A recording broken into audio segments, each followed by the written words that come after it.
It is very often that life serves you with a lemon, a bitter lemon. But how do you respond to it? Do you become bitter inside, or do you make a lemonade out of it? We are human beings. Animals can get programmed. Human beings have been endowed with the free will to choose their programming. We can change the programs. God has blessed us with a free will, the freedom of choice. Why has God given us all a free will? Because He has created us to love Him. Love is only possible where there is the ability to choose. If we didn't have this ability, there would be no scope to love God. A machine cannot love. Because God wants us to love Him, He gives us the freedom of choice. That freedom you have at every moment. Besides that, we humans are blessed with the faculty of self-awareness. I know I am getting negative emotions. I can be aware of them. Animals may not. God has endowed human beings with the faculty of conscience. The conscience pricks us. This is wrong. God has endowed us with the faculty of self-analysis. With the help of all of these, we can change every program, whether it was a genetic program or an environmental program. We can always choose how to respond. When we understand this freedom we have, then we are no longer slaves to the mind. We have the ability to force the mind to surrender. Oh, my dear mind, I will not think the way you want. I will make you think the way I want. An example of this gap between the environment and the response was revealed in a most dramatic way by an author of the last century called Victor Frankl. Has anybody heard of Victor Frankl? He's a very famous author. He wrote a book called The Search for Meaning in Life. What happened to him was extremely tragic. Victor Frankl was a Jew living in Vienna, Austria. And he was a psychologist. He even communicated with Sigmund Freud. And some of his papers were published by Sigmund Freud, which means he was so competent in his work. However, when Hitler went on a rampage and started throwing the Jews in Europe into concentration camps, Victor Frankl, along with his family, his two brothers, his wife and his daughters, was thrown into the worst of the concentration camps, which was the Auschwitz concentration camp. There he suffered extreme torment. He was separated from his wife and daughters and later on came to know they had gotten killed. He describes the conditions in that camp. He would be walking through the night without clothes, not knowing where he was going and whether he would live in the morning or not. However, through this worst possible torment, Victor Frankl realized that he has one freedom which nobody can take away from him.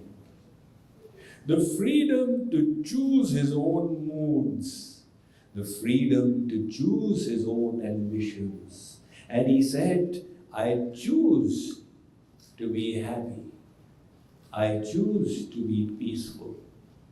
as he exercised that freedom to control his mind, he decoupled himself from the environment and found himself to be free. He would now be laughing and smiling, and the others, the guards, the other inmates would say, "What are you laughing about?" He said, "It's my own choice." He became an inspiration for all the prisoners there. Even the guards took inspiration from him. He decided to live through this ordeal so that when he would finally be released, he would announce to the world his discovery of the freedom of choice. At the end of the World War, when he was released, he went to Israel and he began practicing psychology again. He established his own school called logotherapy. And the book he wrote, The Search for Meaning in Life, got translated in 15 languages around the world. He traveled and spoke in 209 universities. And he was felicitated as honorary doctor by 29 of them. So, bad things do happen in life. I'm sure they have happened to you. I'm sure people have mistreated you. I am sure sometimes the world has been unjust. I am sure very often your merit has not been recognized. There have been times when you've been besieged by ill health or badly treated by your close relative for whom you did so much with love. It is very often that life serves you with a lemon, a bitter lemon. But how do you respond to it? Do you become bitter inside, or do you make a lemonade out of it? Those who became successful in life, it's not that they did not have their share of lemons. Take a look at the saints of India.